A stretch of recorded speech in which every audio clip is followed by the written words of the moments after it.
நண்பர்களுக்கு வணக்கம். நான் உங்கள் இமானுவேல் பேசுகிறேன். தற்பொழுது தென்கிழக்கு வங்கக்கடல் மற்றும் அதனை ஒட்டி இருக்கக்கூடிய பூமத்திய ரேகையை ஒட்டிய இந்திய பெருங்கடல் பகுதிகளில் நிலவி கொண்டிருக்கக்கூடிய சுழற்சியானது தொடர்ச்சியாக தீவிரமடைந்து கொண்டிருக்கிறது.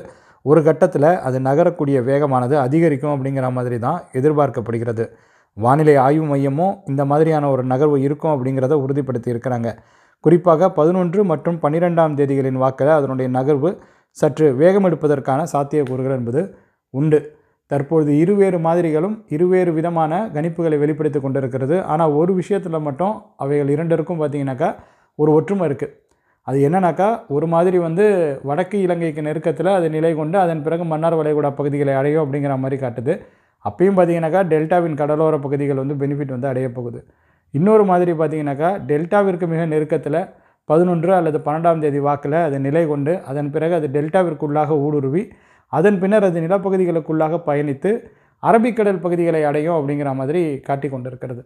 அப்போ இரண்டு மாதிரிகளும் பார்த்திங்கனாக்கா டெல்டாவுக்கான மழை வாய்ப்புகளை ஒற்றுக்கொள்கிறது அப்படிங்கிற மாதிரி நம்ம எடுத்துக்கொள்வோம். எது எப்படி இருந்தாலும் அடுத்த ஒரு 24 மணி நேரத்திலிருந்து 48 மணி நேரத்திற்குள்ளாக அந்த மாதிரியின் கணிப்புகளில் நிறைய மாறுதல்கள் இருக்கும் அப்படிங்கிற மாதிரி தான் நான் எதிர்பார்க்குறேன். இது என்னுடைய தனிப்பட்ட அபிப்பிராயம் தான். பட் நேரமாக ஆக பார்த்திங்கனாக்கா மாதிரியினுடைய கணிப்புகளில் ஓரளவுக்கு தெளிவு வருது அப்படிங்கிறத நம்மளால் உறுதியாகவே சொல்ல முடியும். எப்படி இருந்தாலும் இது வடகடலோர மாவட்டங்களில் நெருங்கும் அப்படிங்கிற மாதிரி தான் வானிலை ஆய்வு மையம் அவர்களினுடைய எதிர்பார்ப்புகளை தெரிவித்திருக்கிறாங்க. அதனால தான் நாகப்பட்டினம் மாவட்டத்திற்கு, காரைக்கால் மாவட்டத்திற்கு, மயிலாடுதுறை மாவட்டத்திற்கு, அதே போல் கடலூர் மற்றும் புதுச்சேரி மாவட்டத்திற்கு கூட அவங்க அலர்ட்டெல்லாம் வழங்கியிருக்கிறாங்க. சென்னை மாநகர் மற்றும் அதே புறநகர் பகுதிகளிலும் அப்படி ஒரு நிலை ஏற்படக்கூடிய தருணத்தில் கனமழைக்கான வாய்ப்புகள் என்பது ஏற்படலாம். அதற்கான சாத்தியக்கூறுகளும் உண்டு. 11 மற்றும் 12ஆம் தேதி வாக்கில் அது கடலோர பகுதிகளை எப்படியும் நெருங்க முற்படுவதற்கான வாய்ப்புகள் இருக்குது. அது இலங்கையினுடைய வடக்கு கடலோர பகுதிகளில் கரையை நெருங்கி அதன் பிறகு அது மன்னார் வளைகுடா பகுதிகளை எட்டுகிறதா, அதன் பிறகு அது அரபிக்கடல் பகுதிகளை அடைகிறதா, அல்லது அது டெல்டாவிற்குள்ளாக ஊடுருவி அதன் பிறகு அது உட்பகுதிகளில் நகர்ந்து செல்கிறதா என்பதை நம்ம வருங்காலங்களில் தான் பார்க்க முடியும். அண்ட் மறுபடியும் சொல்கிறேன், இந்த மாதிரியினுடைய கணிப்புகளில் மேலும் நம்ம மாற்றங்களை எதிர்பார்க்கலாம். அடுத்த ஒரு 2 முதல் 4 ஓட்டங்களுக்கு நீங்கள் வெயிட் பண்ணியே தீரணும். 24 to 48 ஹவர்ஸ் ரொம்ப குரூஷியல்னு சொல்லலாம். அதில் மாற்றி அந்த மாதிரிகள் ஒரு கட்டத்திற்கு பிறகு ஒரு ஓரளவிற்கு சரியான ஒரு கணிப்பை காட்டத் தொடங்கும். ஸோ அந்த நேரத்தில் நம்ம ஃபிக்ஸ் செய்தோம்னாக்கா அந்த கணிப்பு நடப்பதற்கான வாய்ப்புகள் என்பது அதிகமாக இருக்கும் அப்படிங்கிற மாதிரி நம்ம எடுத்துக்கொள்ளலாம். இப்போ உங்களுடைய கேள்விகளுக்கு தான் நான் பதில் வழங்க போகிறேன். இது இரவு நேர காணொலி தான். நாளைக்கு என்னால் பிற்பகல் நேர காணொலியை பதிவு பண்ண முடியுமான்னு தெரியல. ஏன்னா நான் ஒரு ட்ராவலில் இருப்பேன். ஒருவேளை மாலை நேரத்தில் அல்லது இரவு நேரத்தில் நான் போய் டெஸ்டினேஷன் அடைஞ்ச பிறகு, அதாவது காரைக்கால்லேருந்து சென்னையை நோக்கி ட்ராவல் பண்ண போகிறேன், ஃபேமிலியோடு ட்ராவல் பண்ண போகிறேன். ஸோ அங்கே போயிட்டு நான் மாலை நேரத்தில் ரீச் ஆன பிறகு ஒரு காணொலியை பதிவு பண்ணுறதுக்கு முயற்சி பண்ணுறேன். இப்போ கேள்விகளுக்கான பதிலை நான் வழங்கிடுறேன். ஒரு கமெண்ட்லேயே நீங்கள் என்னென்ன மாதிரியான கேள்விகளை முன் வச்சுருக்கீங்கிறத பார்க்குறதுக்கு நானே ரொம்ப ஆவலாக இருக்குன்னு சொல்லலாம். சரவணன் எஸ் அப்படிங்கிற நண்பர் மதுரை சோழவந்தான் சரௌண்டிங்கில் 7 மில்லிமீட்டர் தான் ப்ரோ, அக்டோபர் மிடில் இருந்தது. Very sad to see crops condition அப்படிங்கிற மாதிரி அவருடைய வருத்தத்தை தெரிவிச்சிருக்கிறாரு. ஸோ சோழவந்தான் பகுதிகளை பொறுத்தவரையில் மதுரை மாவட்டத்தில் கிட்டத்தட்ட சொல்ல போனோம்னாக்கா மதுரை மாவட்டத்தினுடைய மேற்கு பகுதின்னு சொல்லலாம், மதுரை மாநகரனுடைய புறநகர் பகுதின்னு கூட நம்ம சொல்லலாம். பட் நம்ம பார்க்கலாம், அடுத்து வரக்கூடிய நாட்களில் நிச்சயமாக இந்த டிசம்பர் மாதத்தில் சோழவந்தான் பகுதிகளிலும் மழைக்கான வாய்ப்புகள் இருக்கும். பட் தென் கடலோர மாவட்டங்கள் அதிக பலனை அடையும். தென் மாவட்ட மேற்கு தொடர்ச்சி மலை மற்றும் அதனை ஒட்டியிருக்கக்கூடிய பகுதிகளும் ஓரளவிற்கு பெனிஃபிட்டை அடைஞ்சிடும். சோழவந்தான் மாதிரியான பகுதிகளிலும் மழையானது பதிவாகும் அப்படிங்கிற மாதிரி நம்ம நம்பலாம். அதற்கான வாய்ப்புகளும் இருக்குது. இவை தவிர்த்து லா சுராஜ் 5451 அப்படிங்கிற அந்த ஐடியிலேருந்து திருநெல்வேலி நோ ரைன்ஸ் டேம்ஸ் ஆர் எம்டி அப்படின்னு சொல்லியிருக்காரு. இந்த நிலை கண்டிப்பாக டிசம்பர் மாதத்தில் மாறதான் போகுது. நீங்கள் அதை பார்க்க தான் போகிறீங்க. கடல்சார் அலைவுகளின் ஓரளவிற்கான சாதகத்தன்மை, இவை மட்டும் அல்லாது வறண்ட காற்று விலகுவது, இந்த மாதிரி நிறைய காரணிகள் இருக்குது. அந்த சுழற்சி இப்பொழுது தீவிரமடைவதற்கான வாய்ப்புகளை உறுதிப்படுத்துறதில்ல. ஸோ அதனால தான் பார்த்திங்கனாக்கா இப்போ அது மன்னார் வளைகுடா பகுதிகளின் வழியாக ஊடுருவக்கூடிய ஒரு நிலை என்று இருந்தால் அது திருநெல்வேலி மாவட்டத்திற்கு பலன் வழங்கும். அப்படி இல்லை என்றாலும் அடுத்தடுத்து வரக்கூடிய சுழற்சிகள் நிச்சயமாக தென் மாவட்டங்களுக்கும் பலன் வழங்கும் அப்படிங்கிறத நம்ம சொல்லிடலாம். நீங்கள் பொறுமையாக காத்துடுங்க. இந்த டிசம்பர் மாதம் உங்களுக்கு எப்படியும் மழைப்பொழிவை கொடுத்துவிடும், நம்பிக்கையோடு இருங்க. ஐயா திருநெல்வேலி அப்படிங்கிற மாதிரி அதே நண்பர் தான் கேட்டிருக்காரு. அவருக்கு நான் ஏற்கனவே பதில் சொல்லியிருக்கேன். ஸோ சதர்ன் டிஎன் ரொம்ப மோசம், NEM this year even south coastal 2 அப்படின்னு சொல்லி சரவணன் எஸ் 419 சொல்லியிருக்காரு. ஸோ அதற்கான பதில் இதுதான். நம்ம ஏற்கனவே டிஸ்கஸ் பண்ணியிருக்கோம். அடுத்து வரக்கூடிய நாட்கள் கண்டிப்பாக பெனிஃபிட் கொடுக்கும் அப்படிங்கிற மாதிரி நம்ம நம்பலாம். மேபி இப்போ இருக்கிற அந்த சுழற்சியை நம்ம நினச்ச பார்த்த எடுத்ததுன்னா டெல்டாவுக்கு அருகில் நிலை கொண்டு அது அதன் பிறகு மன்னார் வளைகுடா பகுதிகள், குமரிக்கடல் பகுதிகள், அதன் பிறகு அரபிக்கடல் பகுதிகள் அப்படிங்கிற அந்த பாத்தை எடுத்ததுனாலும் மழையானது கிடைக்கும். அப்படி இல்லைனாலும் அடுத்தடுத்து வரக்கூடிய நாட்களில் சுழற்சிகள் வந்து உருவாகலாம். இன்னும் சுழற்சியினுடைய நகர்வு என்பது ஃபிக்ஸ் செய்யப்படலை. இது வந்து ஒரு வகையான எதிர்பார்ப்பு தான். டெல்டாவுக்கு அருகில் அது நிலை கொள்ள வாய்ப்புகள் இருக்கிறது என்பது ஒரு வகையான எதிர்பார்ப்பு. அது நடப்பதற்கான சாத்தியக்கூறுகள் என்பது 60% இருக்குது அப்படிங்கிற மாதிரி நம்ம வைத்துக்கொள்வோமே. அவ்வாறாக அதை வந்து அமைகிற பட்சத்தில் டெல்டாவில் கனமழைக்கான வாய்ப்புகள் இருக்கும். வடகடலோர மாவட்டங்களில் கனமழைக்கான வாய்ப்புகள் இருக்கும். அது காற்றை இழுப்பதனால மழை கொடுக்குதா அப்படிங்கிறத பார்க்கணும். மேபி நம்ம ராமநாதபுரம் மாவட்டத்தில் கூட சில இடங்களில் நம்ம வந்து கனமழையை எதிர்பார்க்கலாம். அதற்கும் கீழே இருக்கக்கூடிய பகுதிகளுக்கு அதன் பிறகு, அதாவது அந்த டெல்டாவிற்கு நெருக்கத்தில் இருக்கக்கூடிய கடல் பகுதிகளிலிருந்து அது என்ன மாதிரியான பாத்தை எடுக்குது அப்படிங்கிறத பொறுத்து மழைக்கான சாத்தியக்கூறுகள் என்பது இருக்கும். அதன் பிறகும் சுழற்சிகள் உருவாகும். நிச்சயமாக மழையானது பதிவாகும். டெல்டா உள்பக்கம் வருமா? தஞ்சாவூர் உள்பக்கம் மழை இல்லை அப்படின்னு சொல்லி கார்த்திகேயன் வந்து சொல்லியிருக்காரு. உங்களுக்கு தான் சொல்லிகிட்டு இருக்கேன். இப்போ நம்ம ஏற்கனவே இந்த காணொலியின் தொடக்கத்தில் இது தொடர்பாக டிஸ்கஸ் செய்திருந்தோம். அது வந்து ஒரு கட்டத்தில் உட்பகுதிகளுக்குள்ளாக ஊடுருவதற்கான வாய்ப்புகள் இருக்குது அப்படிங்கிற மாதிரிகள் கணிப்பை வெளிப்படுத்தி கொண்டு இருக்கிறது. பட் அதை நம்மளால் உறுதிப்படுத்துறதற்கு ஒரு 24 மணி நேரம் முதல் 36 மணி நேரமாவது ஆகும். ஸோ அப்போ தான் நம்மளால் வந்து கன்ஃபார்ம் பண்ண முடியும். பட் எப்படி இருந்தாலுமே மழையானது பதிவாகிடும். தஞ்சை மாவட்ட உட்பகுதிகளிலும் மழைக்கான வாய்ப்புகளும் அமைப்புகளும் இருக்குது. அதனால் நீங்கள் பொறுமையாக காத்துருங்க. மழையானது பதிவாகும். ஒரு கனத்த மழைக்கான வாய்ப்பு இருக்கா அப்படிங்கிற மாதிரி கேட்டிங்கனாக்கா, சர்க்குலேஷன் உள்ளே நகர்ந்து போணுச்சுன்னா நிச்சயமாக கனமழைக்கான வாய்ப்புகள் இருக்கும். நீங்கள் எதிர்பார்த்ததை விட அதிக அளவிலான மழை கிடைப்பதற்கான வாய்ப்புகளும் இருக்குது. இன்டென்சிட்டியும் பார்த்திங்கன்னா இன்னும் கன்ஃபார்ம் ஆகலை. ஒரு அமைப்பு பார்த்திங்கனாக்கா டிப்ரெஷனாக உருவெடுத்து அதன் வந்து லேண்ட்ஃபாலை வந்து சொல்லுது. அதன் பிறகு அது லேண்ட்ஃபால் ஆகும் அப்படிங்கிற மாதிரி. இன்னொரு மாதிரி என்னுடைய கணிப்பை பொறுத்த வரைக்கும் அது டிப்ரெஷனாக உருவெடுக்காது அப்படிங்கிற மாதிரி காட்டிகிட்ருக்கு. இன்னுமே இன்டென்சிட்டி கூட ஃபிக்ஸ் ஆகலை. ஸோ அதனால தான் சொல்கிறேன், அடுத்த ஒரு 24 மணி நேரத்திலிருந்து 36 மணி நேரம் நாம் காத்திருந்தே தீர வேண்டிய நிலை இருக்கிறது. ஒரு சில விஷயங்களை உறுதிப்படுத்திக்கொள்ள அதற்குள்ளாக இப்படி அப்படிங்கிறது ஆர்ப்பாட்டம்லாம் தேவை கிடையாது. பொறுத்திருந்து பார்த்துக்கலாம். தாம் வேலாயு நேற்றைய தினம் இரவு நேரத்தில் மழை தூத்துக்குடி மாவட்ட பகுதியில் கனமழை பதிவாகி வந்தது. அப்படியா? தூத்துக்குடி மாவட்டத்தில் நேற்று இரவு கனமழையா? எனக்கு தெரியல. மழை அளவுகள்லேயும் அந்த அளவுக்கு மேசிவான ரெயின்ஃபாலை நம்மளால் வந்து பார்க்க முடியல. ஸோ ஒருவேளை மழை பதிவான இடத்துல மழைமணி இல்லாமல் இருந்திருக்கும் அப்படிங்கிற மாதிரி நான் வந்து நினைக்கிறேன். அப்புறம் Arun D 2020 Aranthangi rain possible இருக்கா அப்கமிங் டேஸ் அப்படிங்கிற மாதிரி கேட்டிருக்காரு. அதான் சுழற்சி வந்ததுன்னா மழையானது பதிவாகும். இப்போ நம்ம 11ஆம் தேதி வாக்கில் மழையை வந்து எதிர்பார்க்குறோம் தமிழகத்தினுடைய பல்வேறு இடங்களில். அதன் பிறகு சுழற்சியினுடைய நகர்வுகளுக்கு ஏற்ப புதுக்கோட்டை மாவட்ட கிழக்கு பகுதிகளிலும் சரி, அறந்தாங்கியை ஒட்டி இருக்கக்கூடிய இடங்களிலும் சரி மழைக்கான சாத்தியக்கூறுகள் என்பது இருக்கலாம். அது என்ன என்பதை நம்ம அடுத்தடுத்த நாட்களில் விவாதிக்கலாம். அருண் டி 2020 டுடே ட்ரிசில் அறந்தாங்கியில் day by day condition better for rain அப்படிங்கிற மாதிரி சொல்லியிருக்காரு. ஆமாம், இன்றைக்கி வந்து ட்ரிசில் வந்து உள்பகுதிகளில் போடும் அப்படிங்கிற மாதிரி எனக்கு ஒரு எக்ஸ்பெக்டேஷன் இருந்தது. பட் இப்போ ட்ரிசில் போட்டிருக்கு. பட் சுழற்சி வந்து ஆக்சுவலாக நகர்ந்து மழை பொழிவை கொடுக்குதா அப்படிங்கிறத நம்ம வந்து பார்க்கலாம். சுழற்சி வந்து இன்னும் கடல் பகுதிகளில் தான் இருக்குது, ரொம்ப தொலைவில் தான் இருக்குது, இன்னும் நெருக்கத்திலலாம் வரல. அது கொஞ்சம் கொஞ்சமாக தான் நகரும். ஒரு கட்டத்திற்கு பிறகு 11 மற்றும் 12ஆம் தேதி வாக்கில் அதனுடைய நகர்வில் கொஞ்சம் வேகம் இருக்கும் அப்படிங்கிற மாதிரி தான் தற்பொழுதைய மாதிரியின் கணிப்புகள் எல்லாமே வெளிப்படுத்த தொடங்கி இருக்கிறது. வானிலை ஆய்வு மையமும் அதை எதிர்பார்க்குறாங்க.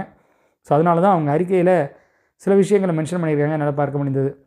டிசம்பர் மாதம் என்பது தென் மாவட்டத்திற்கு சொன்னீங்க, இலங்கைக்கு கீழே தான் போகும் சுழற்சி என்று சொன்னீங்க. ஆனால் இந்த சுழற்சிகள் எல்லாம் வடக்கே தான் பலம் கொடுக்கும் போல் இருக்கிறது. தென் மாவட்டத்தில் இந்த வருடம் வறட்சியாக தான் நீடிக்கும் அப்படிங்கிற மாதிரி ஒரு வருத்தத்தை தெரிவிச்சிருக்கிறாரு. பட் ஆக்சுவலாக என்னன்னாக்கா, இந்த சுழற்சியோடு நின்றுடும் அப்படிங்கிற மாதிரி நம்ம வந்து நினைக்கிறோம் இல்லையா? அது கிடையாது. இந்த சுழற்சிக்கு பிறகும் சுழற்சிகள் வந்து உருவாகும். அப்படி தான் நீங்கள் வந்து பார்க்கணும். இந்த சுழற்சியும் வந்து இந்த மாதிரியே தான் நகரப்போகுது அப்படிங்கிறதும் எனக்கு கன்ஃபார்ம் ஆகலை. இன்றைக்கி வரைக்கும் ஒரு ஹோப் ஒன்று இருக்குது. அது வந்து மன்னார் வளைகுடா பகுதிகள் வழியாக ஊடுருவி நம்முடைய குமரிக்கடல் பகுதிகளை அடையும் அப்படிங்கிற மாதிரியான ஒரு ஹோப் வந்து இருக்குது. ஸோ அதனால் எதுவும் வந்து மாறலை. வெயிட் பண்ணி பார்க்கலாம். இன்னும் ஒரு 24 மணி நேரம் நான் காத்திருந்து பார்க்குறதுனால நம்ம ஒன்றும் குறைஞ்சிட மாட்டோமே. So wait. நாளை இரவுலாம் நமக்கு வந்து ஓரளவுக்கு கிளாரிட்டி கிடைக்கும். நாளான்னைக்கு பிற்பகல் நேரத்துலலாம் நமக்கு வந்து பெட்டராகவே கிளாரிட்டி கிடச்சிரும். உள் மாவட்டங்கள் எப்படி? கடலோரமே சொல்கிறீங்க ப்ரோ. அதான் ப்ரோ சொல்லிகிட்டு இருக்கேன். பழனிசாமி கந்தசாமி அப்படிங்கிற நண்பர் தான் கேட்டுட்ருக்காரு, இந்த கேள்வியை கேட்டிருக்காரு. அதுதான் ப்ரோ சொல்லிகிட்டு இருக்கேன்.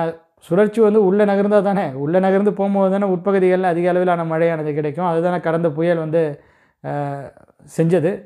அந்த மாதிரி தான் இப்போ இந்த சுழற்சியும் வந்து இது வந்து புயலாக மாறுவதற்கான வாய்ப்பு இருப்பதை போன்று நமக்கு தெரிய வரல. ஒருவேளை இந்த சுழற்சி ஒரு டிப்ரெஷனாக வந்து லேண்ட்ஃபால் ஆகி அதன் பிறகு உட்பகுதிகளில் காற்றழுத்த தாழ்வு பகுதியாக நகர்ந்து போனாலே கனத்த மழை பொழிவுலாம் கொடுப்பதற்கான வாய்ப்புகள் என்பது இருக்கும். இது நடக்குமாங்கிறத நம்ம பொறுத்திருந்து தான் பார்க்கணும். அதுக்கு தான் ஒரு 24 மணி நேரத்துலேருந்து 36 மணி நேரம் காத்திருக்க சொல்கிறேன்.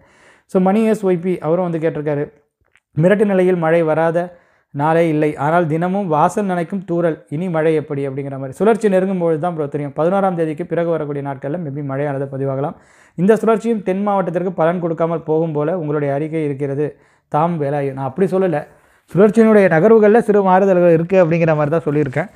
நம்ம ஹோப்பு இன்றைக்கும் விட வேணாம், அதுதான் நான் சொல்கிறது. இது டிசம்பர் மாதம். இப்போ லோவர் லேட்டிடியூடில் தான் சர்க்குலேஷன் வீக்கராக இருந்ததுனாக்கா நகர்ந்து போகும். இது வலுவடையும் அப்படிங்கிற அந்த எதிர்பார்ப்பு ரொம்ப நாளாக நம்மகிட்ட கிடையாது. இது வீக்கராக வரும் அப்படிங்கிற எக்ஸ்பெக்டேஷன் தான் இருந்தது. ஸோ மேற்கத்திய கிழக்கத்தினுடைய தாக்கம் அதிகரிக்கும் பொழுது அதில் ஸ்லைட்டாக ஒரு வடக்கு நோக்கிய நகர்வு இருக்கும் அப்படிங்கிற மாதிரி எதிர்பார்த்தோம். இப்போ அது கொஞ்சம் இன்டென்சிட்டி இன்க்ரீஸ் ஆகிறதுக்கான வாய்ப்பும் இருக்குது அப்படிங்கிற மாதிரி தான் நமக்கு தெரிய வருது. ஸோ இவைகள்லாம் ஓவராலாக கார்லேட் பண்ணி நம்ம பேசிகிட்டு இருக்கோம். பட் ஆக்சுவல் ஃபேக்ட்டுங்கிறது இன்னும் ஒரு 24 மணி நேரத்துலேருந்து 36 மணி நேரத்துக்கு பிறகு தான் நமக்கு தெளிவாக தெரிய வரும். திசையன் விலை மழை எப்போ கிடைக்கும் அப்படின்னு சொல்லி பொன்சிங் அப்படிங்கிறவர் கேட்டிருக்காரு. வெயிட் பண்ணுங்கள், இன்னும் நாள் இருக்குது. நம்ம டிசம்பர் 15ஆம் தேதிக்கு பிறகு, அதாவது இப்போ இந்த அடுத்த சுழற்சி அது பலன் வழங்கி அதன் பிறகும் பார்த்திங்கனாக்கா சுழற்சிகள் உருவாகும். ஜனவரி மாதமும் சுழற்சிகள் உருவாகி நகரும் அப்படிங்கிற மாதிரி நான் ஒரு எதிர்பார்ப்பை வச்சுருக்கிறேன். அது எப்படி நடக்குது அப்படிங்கிறத நம்ம பார்க்கலாம். Prabhakaran dry weather Ennore. ஆமாம், இப்போ ட்ரை வெதராக தான் இருக்கும். இந்த கண்டிஷன் மாறும். சர்க்குலேஷன் நெருங்கும்போது 11ஆம் தேதி வாக்கில் இல்லை 12ஆம் தேதி வாக்கில் இந்த கண்டிஷன் கண்டிப்பாக மாறி இருக்கும் அப்படிங்கிற மாதிரி மாறி இருக்கணும். அதை மாறக்கூடிய நிலை என்பது இருக்கிறது. அது எப்படி, அது வருங்காலம் தானே, மாறக்கூடிய நிலை என்பது இருக்கிறது. நீங்களும் வெயிட் பண்ணி பாருங்கள். மேபி அது நடக்குமா நடக்காதாங்கிறதே அடுத்த ஒரு 24 மணி நேரத்துலேருந்து 36 மணி நேரத்துக்குள்ளாக தெரிந்துவிடும். மதுரை மாவட்டம் ஏழுமலை அருகில் ஐயம்பட்டி மழை இருக்குமா ப்ரோ? எங்களுக்கு சொல்கிற மாதிரி மழையே இல்லை ப்ரோ. ஏழுமலை அருகிலெல்லாம் மழை பதிவாக வாய்ப்பு இருக்குது ப்ரோ, அடுத்தடுத்து வரக்கூடிய நாட்களில். மேபி இந்த சுழற்சிக்கு பிறகும் அடுத்த சுழற்சி ஃபார்ம் ஆனிச்சுனாக்கா மழை வாய்ப்புகள் ஏற்படுத்தலாம். அதற்கான சாத்தியக்கூறுகள் என்பது உள்ளது. அதனால் நீங்கள் கவலை கொள்ள தேவை கிடையாது. ஸோ அவ்வளோதான் தோழர்களே இந்த காணொலியை பொறுத்த வரைக்கும். இப்போ நீங்கள் யூடியூப் தளத்தில் கேட்டிருக்கக்கூடிய கேள்விகளுக்கு தான் நான் பதில் வழங்கியிருக்கிறேன். முகநூல் பக்கத்தில் கேட்டிருக்கக்கூடிய கேள்விகளை கூட நான் இன்னும் பார்க்கல. வேணா அதற்கும் பதில் வழங்கிடுறேன். 12 கேள்வி தான் இருக்குது. ஸோ ஈஸியாக அது பதில் வழங்கிடுறேன். What about Pondicherry? சங்கரா ஸ்ரீனிவாசன் அப்படிங்கிறவர் கேட்டிருக்காரு. பாண்டிச்சேரியில் நிச்சயமாக மழை வாய்ப்புகள் என்பது உண்டு.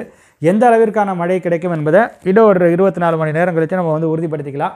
இப்போதைக்கு டெல்டாவுக்கு அருகில் அது நிலை கொண்டாலும் சரி, வடக்கு இலங்கையில் அது நிலை கொண்டாலும் சரி, புதுச்சேரிக்கு மழை சாத்தியக்கூறுகள் இருக்கிறது என்பதெல்லாம் மாற்று கருத்துக்களோ கிடையாது. 11ஆம் தேதியும் மழைக்கான வாய்ப்புகள் இருக்குது. 12ஆம் தேதியும் மழையானது பதிவாகலாம். அது எந்த அளவிற்கு தீவிரமாக இருக்கும் அப்படிங்கிறத மட்டும்தான் இப்போ நம்ம பார்க்கணும். ஸோ மழை வாய்ப்புகள் உண்டு.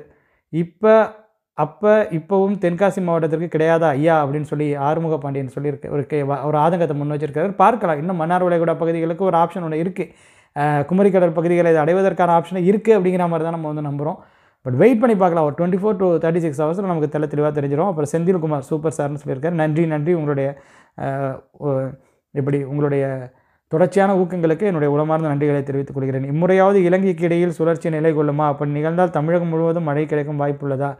தமிழகம் முழுவதற்கும் மிக சிறப்பான மழை கொடுக்கும் அப்படிங்கிற மாதிரி கிடையாது. மன்னார் வளைகுடா பகுதிகளில் அது நிலை கொண்டு இருந்தாலுமே எல்லா பகுதிகளையும் கவர் பண்ணிடாது. அது ஒரு எப்படின்னாக்கா அது ஒரு கான்செப்ட். மன்னார் வளைகுடா பகுதிகளில் இருக்கும்பொழுது நிறைய இடங்களுக்கு மழையானது அது கொடுக்கும். உட்பகுதிகளுக்கும் கொடுக்கும். சாரல் தூறல் சில இடங்களில் பதிவாகும். ஒரு சில இடங்களில் தொடர்ச்சியாக மிதமான மழையெல்லாம் பதிவாகும். மேற்கூள் மாவட்டங்களில் கூட சில நேரங்கள்லாம் மன்னார் வளைகுடா பகுதிகளில் இருக்கும்பொழுது மழையானலாம் பதிவாகி இருக்கிறது. பட் நான் என்ன சொல்கிறேன்னாக்கா, இது மன்னார் வளைகுடா பகுதிகளிலேயே ரொம்ப நாள் நிற்கணும் அப்படிங்கிற மாதிரி கூட என்னோடய எதிர்பார்ப்புலாம் கிடையாது. அது மன்னார் வளைகுடா பகுதிகளிலேருந்து குமரிக்கடல் பகுதிகளை அடைந்தால் இன்னும் பெட்டரான கண்டிஷனுங்கிறது தான் நான் சொல்கிறேன். இப்போ மன்னார் வளைகுடா பகுதிகளில் இருந்த பொழுதே பார்த்தீங்கன்னாக்கா தூத்துக்குடி மாவட்டம்லாம் பெரிய அளவில் பெனிஃபிட் அடையாத நிலைகள்லாம் இதற்கு முந்தைய ஆண்டுகளில் நிறைய முறை நிகழ்ந்திருக்கிறது.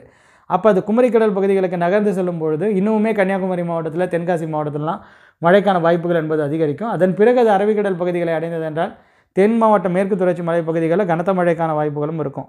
ஸோ அது எப்படி நடக்குதுங்கிறத நம்ம பார்த்துக்கலாம். அடுத்து வரக்கூடிய நாட்களில் இது தொடர்பாக நான் அப்டேட் கொடுத்துறோம். எப்படியும் ஒரு 3 நாட்களுக்கு முன்பாகவே நமக்கு என்ன நடக்க போகுதுங்கிறது தெரிஞ்சிட போகுது. அதற்குள்ளாக நம்ம எதுக்கு அவசரப்படணுங்கிறது தான். ஸோ டெல்டா பகுதிகளை இந்த நிகழ்வு சரி செய்ய வாழ்த்துக்கள்னு சொல்லி KKL லாரன்ஸ் சொல்லியிருக்காரு. நிச்சயமாக மழையானது டெல்டாவிற்கு உண்டு. அதில் மாற்றங்கள் இருக்க போது கிடையாது. அப்புறம் நியாலரி அப்படிங்கிறவர் கைத்தட்டல் கொடுத்துருக்காரு. நன்றி உங்களுடைய ஊக்கத்துக்கு நன்றி. பவுன்குமார் ஏழுமலை, வட தமிழகத்திற்கு எப்படி இருக்கும்? மழை புயலாக மாற வாய்ப்புள்ளது? அது என்ன கன்ஃபார்ம் ஆகலை. ஸோ அதற்கு தான் நம்ம காத்திருக்கிறோம். இன்னொரு 24 மணி நேரத்துலேருந்து 36 மணி நேரம் காத்திருங்க. அது புயலாக உருவாக வாய்ப்பு இருக்கா இல்லையாங்கிறது தெரிஞ்சிடும். வட தமிழகத்திற்கு நிச்சயமாக மழையானது இருக்கும். Is there a possibility for rain in Villupuram town? Yes of course Sasikumar. விழுப்புரம் மாநகராட்சியிலும் மழைக்கான வாய்ப்புகள் என்பது இந்த சுற்றிலும் உண்டு. சின்னசாமி, தருமபுரி மாவட்டம் காரிமங்கலம் பகுதியில் மழைக்கு வாய்ப்பு உள்ளதா அப்படிங்கிற மாதிரி கேட்டிருக்காரு. வெயிட் பண்ணி பார்ப்போம். இப்போ அந்த பகுதிகளுக்கு பலன் வழங்குமாங்கிறது சுழற்சியினுடைய நகர்வுகளை அடிப்படையாக கொண்டது. அது இப்போதைக்கு நம்மளால் சொல்ல முடியாது. மேபி லேசான மழைக்கான வாய்ப்புகள் என்பது இருக்கலாம். பட் சுழற்சி வந்து சாதகமாக வரக்கூடிய பட்சத்தில் கனத்த மழைக்கான வாய்ப்புகளும் இருக்கும். அது என்ன நடக்குதுங்கிறத நம்ம வந்து பொறுத்திருந்து கவனிக்கலாம். ஐயா, திருச்சி துவரங்குறிச்சி பகுதியில் மழைக்கு வாய்ப்பு உள்ளதா ஐயா? பார்க்கலாம். இதுவும் வந்து சுழற்சியினுடைய நகர்வுகளை அடிப்படையாக கொண்டது தான். முதல்ல அது 11-12ஆம் தேதி வாக்கில் எந்த இடத்துல நிலை கொள்ளுதோ அதை பொறுத்து தான் மழை வாய்ப்புகள் இருக்கும். அதை உறுதி செய்கிறதுக்கு இப்போ நாளானைக்காவது நம்ம வந்து வெயிட் பண்ணணும். நாளானை வரையிலாவது 9ஆம் தேதி வரையிலாவது நம்ம வந்து காத்திருக்கலாம். அதன் பிறகு நம்ம கன்ஃபார்ம் பண்ணிக்கலாம். நாளைக்கு நமக்கு ஓரளவுக்கு கிளாரிட்டி கிடச்சிரும். அதனால தான் சொல்கிறேன், ஒரு 36 மணி நேரம் நாளை இரவு நேர காணொலியில் நமக்கு ஓரளவுக்கு தெளிவு கிடைத்திரும். அதன் பிறகு அதற்கு அடுத்து வரக்கூடிய நாளில் 9ஆம் தேதி வாக்கில் நமக்கு இன்னுமே கிளாரிட்டி கிடச்சிரும். ஸோ அதன் பிறகு நம்ம வந்து கன்ஃபார்ம் பண்ணிக்கலாம். ஸோ இப்பொழுதே ஒரு நிலைப்பாட்டுக்கு நம்ம வர தேவையில்லை. அவ்வளோதான் தோழர்களே, இந்த காணொலியை பொறுத்த வரைக்கும். இந்த காணொலி உங்களுக்கு பயனுள்ள வகையில் அமைந்திருக்கு அப்படிங்கிற மாதிரி தோணுச்சுன்னா நீங்கள் இந்த காணொலியை லைக் செய்து கொள்ளுங்கள். உங்கள் நண்பர்களுடன் பகிர்ந்து கொண்டு ஷேர் செய்து கொள்ளுங்கள். மறக்காமல் நம்முடைய யூடியூப் பக்கத்திற்கும் அல்லது முகநூல் பக்கத்திற்கும் ஃபாலோ அல்லது சப்ஸ்கிரைப் செய்து வைத்துக் கொள்ளுங்கள். அப்பொழுது தான் அடுத்து வரக்கூடிய நாட்களில் நான் புதியதாக பதிவு செய்ய இருக்கும் ஒவ்வொரு புதிய காணொலிக்குமே உங்களுக்கு உடனுக்குடன் நோட்டிஃபிகேஷன்ஸ் வந்து அது விரைவாக பலன் வழங்க ஏதுவான சாத்தியக்கூறுகளை ஏற்படுத்தி கொடுக்கும் என்பதை மீண்டும் ஒரு முறை இங்கே நான் உறுதிபட பகிர்ந்து கொள்கிறேன். வானிலை தொடர்பான மேலும் பல சுவாரஸ்யமான தகவல்களுடன் உங்கள் அனைவரையும் மீண்டும் சந்திக்கிறேன். அதுவரையில் உங்களிடமிருந்து விடைபெற்றுக் கொள்வது உங்கள் இமானுவேல். நன்றி, வணக்கம்.